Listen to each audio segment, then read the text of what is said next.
The house stood at the end of a crooked lane, shrouded in mist, its peeling paint and sagging porch giving it a haunted charm that made my skin crawl.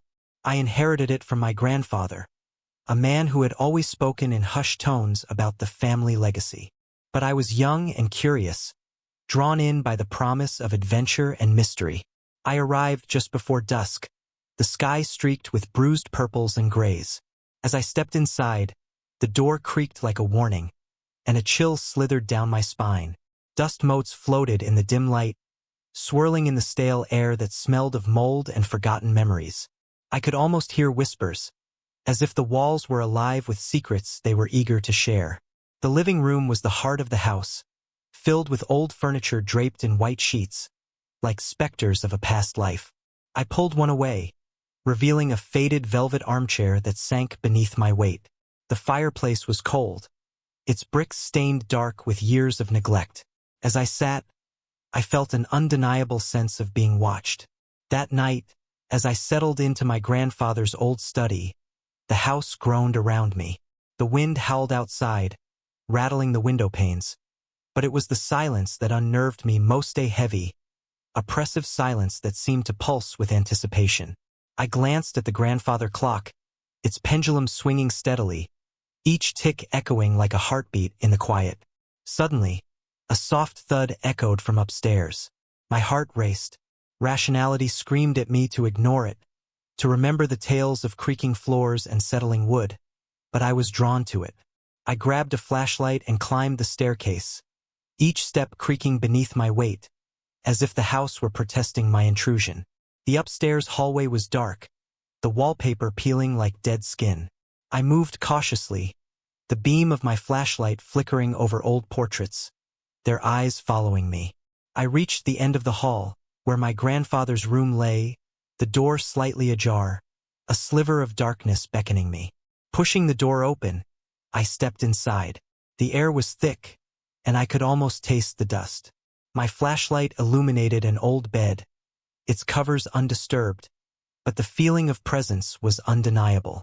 It was as if someone or something had been waiting for me. Then I heard it, a soft whisper, barely audible, like the rustle of leaves in the wind. I spun around, but the room was empty, just shadows and memories. "Hello," I called out, my voice trembling in the silence.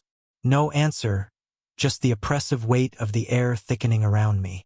I turned to leave, but the door slammed shut behind me, plunging the room into darkness. Panic surged through me as I rattled the handle, but it wouldn't budge. I pressed my back against the wall, heart pounding, and listened as a soft, eerie giggle echoed from the corner. The beam of my flashlight flickered, casting erratic shadows that danced across the walls. I could see shapes forming in the darkness, figures of children, their faces pale and twisted in expressions of glee. My mind raced as I recalled my grandfather's stories. The lost children of the house, trapped within its walls, playing their eternal games. Suddenly, the giggles turned into whispers, a cacophony of voices overlapping, all calling my name. I felt a cold breeze, and the temperature dropped sharply. I could see my breath as I gasped, the shadows closing in around me. With a surge of adrenaline, I lunged at the door, throwing my weight against it. It burst open, and I stumbled into the hallway, heart racing. The laughter faded behind me, replaced by an unsettling silence that seemed to mock my fear. I fled downstairs, every creak of the floorboards beneath me echoing like a heartbeat. I reached the front door and flung it open, stepping out into the night, gasping for air. The mist swirled around me, and for a moment, I thought I could see them, ghostly figures peering from the windows, their hollow eyes watching as I escaped. I left the house behind, the echoes of laughter following me into the night. I never returned. Some legacies are best left undisturbed, their stories whispered only in the dark. The chill of the night air bit at my skin as I stumbled away from the house, my heart still racing. I didn't dare look back, afraid that if I did, I would be drawn into the darkness again. The fog hung low, wrapping around my legs like ghostly fingers, urging me to return. But I pressed on, driven by a primal instinct to escape. I found my car parked at the end of the crooked lane, the engine sputtering to life as I turned the key. The headlights cut through the mist, illuminating the path ahead. But as I drove away, I couldn't shake the feeling that I was being watched. The shadows of the trees seemed to shift and sway, their branches clawing at the night sky like the arms of the lost children, reaching for something just out of reach. For the next few days, I tried to bury the memories of that night. I filled my time with mundane tasks, working at the local cafe and chatting with friends. But I could feel a weight pressing on my chest, an unshakable sense of dread that tainted every moment. It was during one of those long shifts that I overheard a couple at the counter, their hushed voices filled with excitement. "They say the old Hartman house is haunted," one of them said, eyes wide with intrigue. "People have seen lights in the windows and heard laughter at night." My heart sank. The tales were already spreading, feeding on the fear and fascination of the townsfolk. I tried to ignore them, to focus on the coffee machines hissing, but the images flooded my mind: ghostly children trapped in that house, forever playing their games, waiting for someone like me to join them. That night, as I lay in bed, I couldn't escape the pull of the house.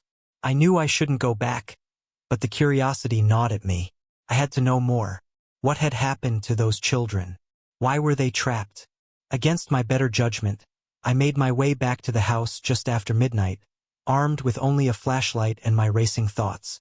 The mist had returned, thick and heavy, wrapping around the trees like a shroud. As I parked and stepped out of the car, the air was colder, sharper, as if the night itself were warning me to turn back. I approached the house slowly, each step crunching on gravel, the sound echoing into the silence. The door creaked open with a familiarity that felt like a beckoning, urging me inside. I hesitated, heart thumping in my chest, but the allure of the mystery was too strong. I stepped over the threshold once more, the familiar musty smell wrapping around me like an old, tattered blanket. This time, I felt different, a mix of fear and determination. The shadows loomed larger in the flickering beam of my flashlight, and the whispers began to swirl again, just at the edge of hearing. I climbed the stairs, each step echoing the memories of my last visit. The door to my grandfather's room stood ajar, a thin line of darkness beckoning me. As I entered, the room felt charged, electric, alive with anticipation. I shone my flashlight around, the beam catching on something shiny in the corner, an old music box, its surface dust-covered but otherwise untouched. It seemed out of place, as if it had been waiting for me. Compelled, I picked it up, the weight familiar in my hands. I brushed the dust away and opened the lid. A haunting melody filled the room, sweet yet sorrowful, wrapping around me like a memory. As the notes floated into the air, the temperature dropped sharply, and I felt the presence of the children intensify. Suddenly, the laughter returned, clearer this time, echoing from the corners of the room. I turned, heart racing, and saw them, figures of pale, flickering light. Their eyes were wide, filled with an innocence that tugged at my heart. They reached out, their hands stretching toward me, pleading. "Help us?" One of them whispered, a small girl with tangled hair and a dress that fluttered like a wisp of smoke. The air grew thick with desperation, and I realized then that these weren't just spirits playing. They were trapped, bound to the house by some dark force I couldn't comprehend. "Help us?" she repeated, her voice a fragile echo. "We want to play." I stood frozen, caught in their gaze, the music box still playing its haunting tune. A sense of urgency washed over me. I had stumbled into something far more profound than mere ghost stories. This was a plea for freedom, a cry for help that transcended time. I took a deep breath, the melody coursing through me, and asked, "How can I help you?" "Don't forget to subscribe and like if you liked this story." The girl's eyes widened, and the room seemed to shimmer with a new energy, the whispers around me intensifying, a chorus of hope mingled with despair. The other children gathered closer, their spectral forms flickering like candle flames, each face etched with longing. "Find the key," the girl urged, her voice trembling. "It's hidden where the light meets the dark. Only then can we be free." "What do you mean?" I stammered, trying to make sense of her words as the music box continued its mournful tune, wrapping around us like a fog. The air grew heavier, charged with an urgency that pressed against my chest. Where the shadows gather, another child piped up, his voice bright but laced with fear. The attic! You must go to the attic! My heart raced at the mention of the attic. The house had always felt ominous, but the attic held its own secret stories of old trunks filled with my grandfather's belongings, of dusty furniture, and of the dark corners where light rarely reached. I felt a chill crawl up my spine, but I knew I couldn't ignore their plea. With the children's eyes upon me, I took a hesitant step back into the hallway, the beam of my flashlight trembling. The whispers faded slightly, replaced by a palpable tension, as if the house itself were holding its breath, waiting for me to uncover the truth. As I climbed the stairs to the attic, the air grew colder still, the atmosphere thick with anticipation. I could feel the children's presence behind me, urging me forward. When I reached the door, it stood closed, a simple wooden barrier that felt much heavier than it appeared. I took a deep breath, bracing myself, and pushed it open. The attic was a labyrinth of shadows, cluttered with forgotten memories. Old trunks lay scattered around, their hinges rusted shut. Cobwebs draped the corners, shimmering like ghostly veils in the flickering light. I stepped in cautiously, the floor creaking under my weight, and scanned the dim room for anything that resembled a key. Look for the light, the girl's voice echoed in my mind. The light meets the dark. I moved deeper into the attic, the beam of my flashlight cutting through the shadows. A dusty window at the far end caught my attention. The moonlight streamed through, illuminating a small trunk nestled beneath it, its surface worn but somehow inviting. I felt drawn to it, a magnetic pull that compelled me closer. As I knelt before the trunk, my fingers brushed against its surface, and I noticed an engraving on the latch, my grandfather's initials, intertwined with an intricate design. My heart raced as I unlatched it, the sound echoing like a clap of thunder in the silence. Inside, I found a jumble of old toys and faded photographs.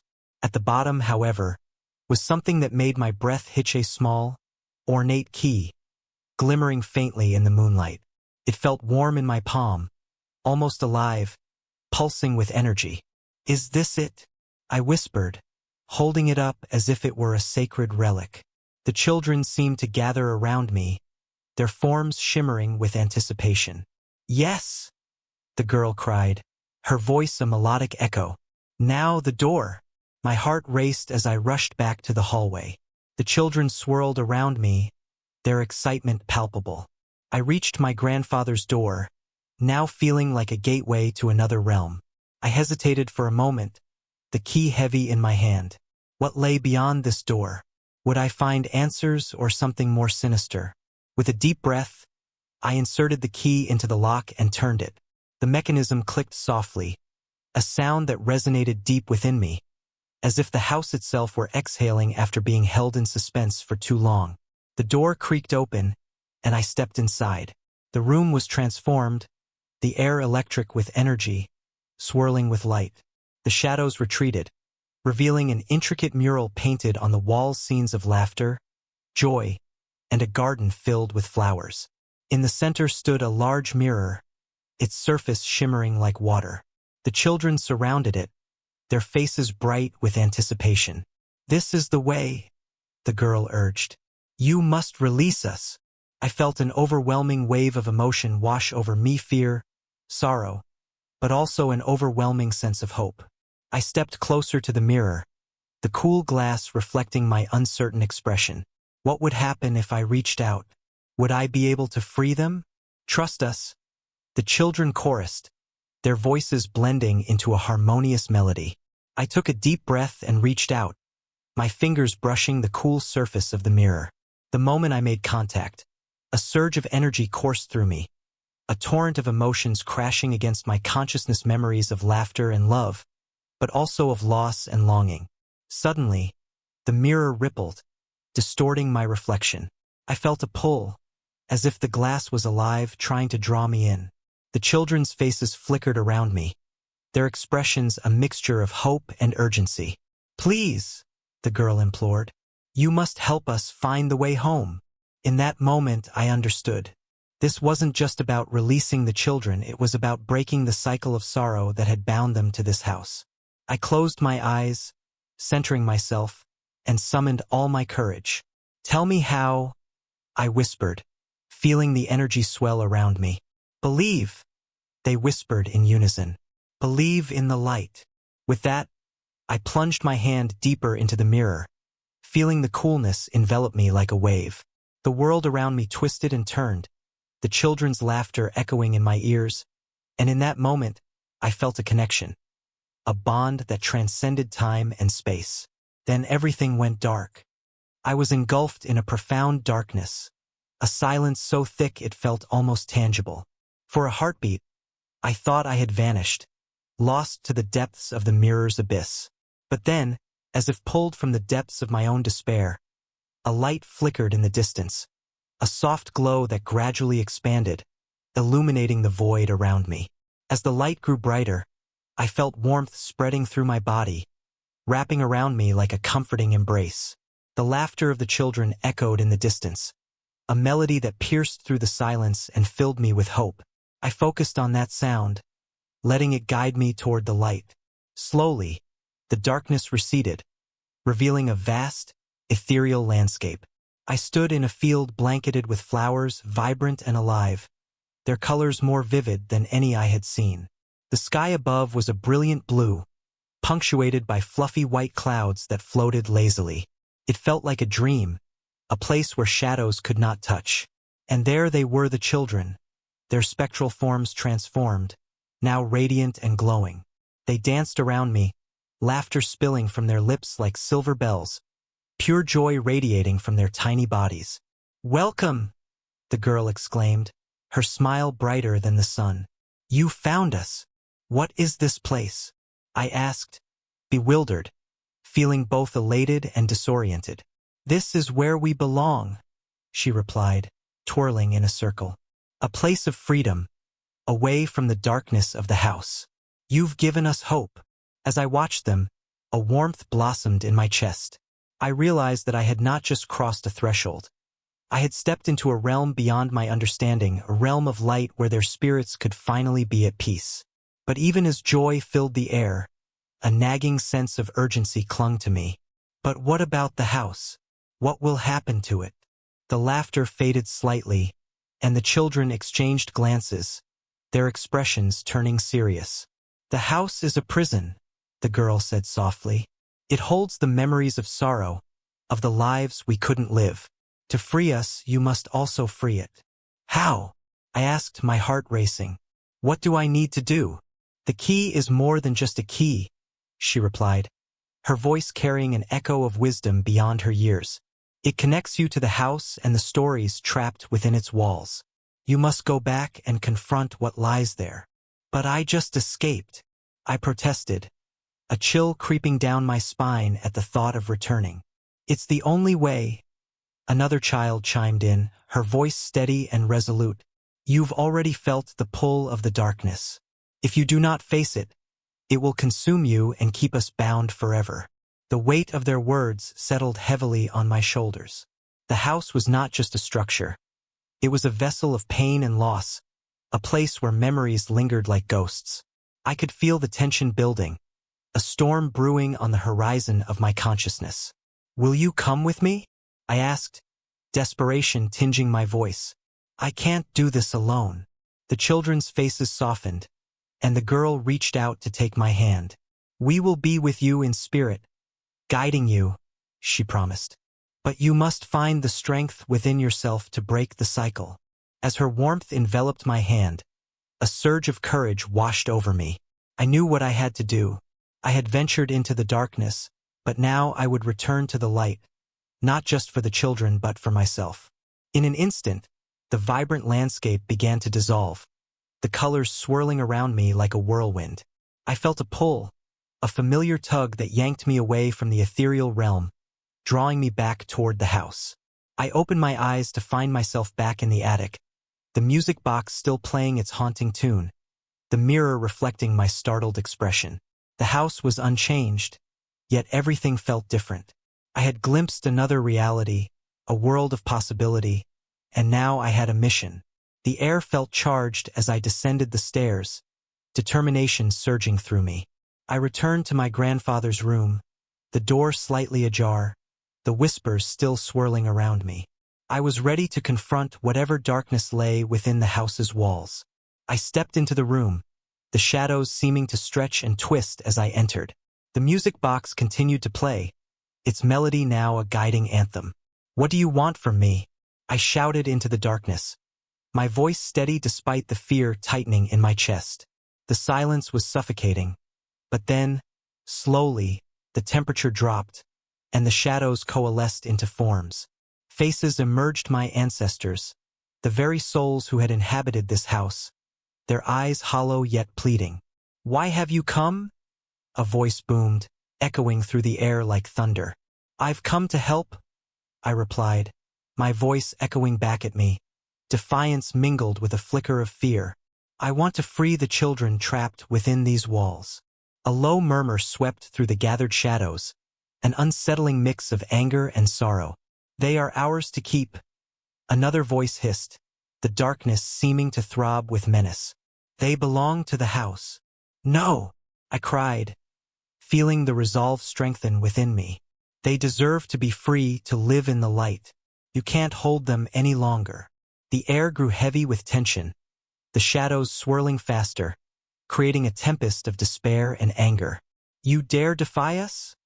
The first voice boomed again, and I felt the weight of history pressing down upon me. "Yes," I shouted, the fear in my heart igniting into fierce determination. "I dare. I will not let their laughter fade into darkness." With that declaration, I held the key up high, feeling its warmth radiate through my fingertips. This key is a part of the legacy. It unlocks not just doors but memories, love, and light. I will break the cycle. The shadows surged forward, dark tendrils reaching for me, but I stood my ground, the key pulsing in my hand. "You have no power over me," I declared, channeling every ounce of strength, every memory of joy I had felt since arriving in the house. The shadows hesitated, flickering in uncertainty. "What do you think you can accomplish?" they whispered, their voices now tinged with doubt. "I can rewrite this story," I said, stepping forward, the light within me burning brighter. "I can turn sorrow into hope." With that, I plunged the key into the air, aiming for the heart of the darkness. In that moment, the music box swelled to a crescendo, the melody soaring and intertwining with the energy swirling around me.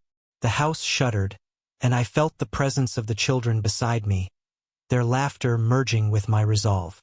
The shadows recoiled, and I knew I was on the brink of breaking the cycle. But then, as if sensing their imminent defeat, the darkness surged forward with a ferocity I had not anticipated. I was engulfed once more in the swirling shadows, the cries of my ancestors echoing in my ears. And yet, amidst the chaos, the light continued to pulse within me, urging me forward. "Believe in the light," the girl's voice rang out, a beacon in the storm.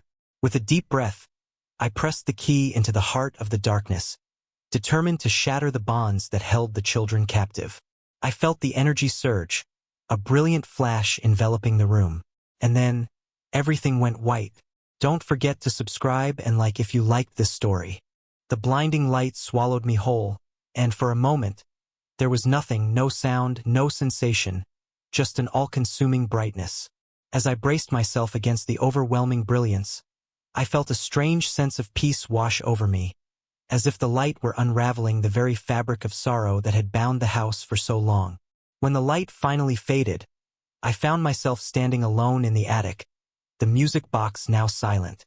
The air felt different, lighter, as if a great weight had been lifted.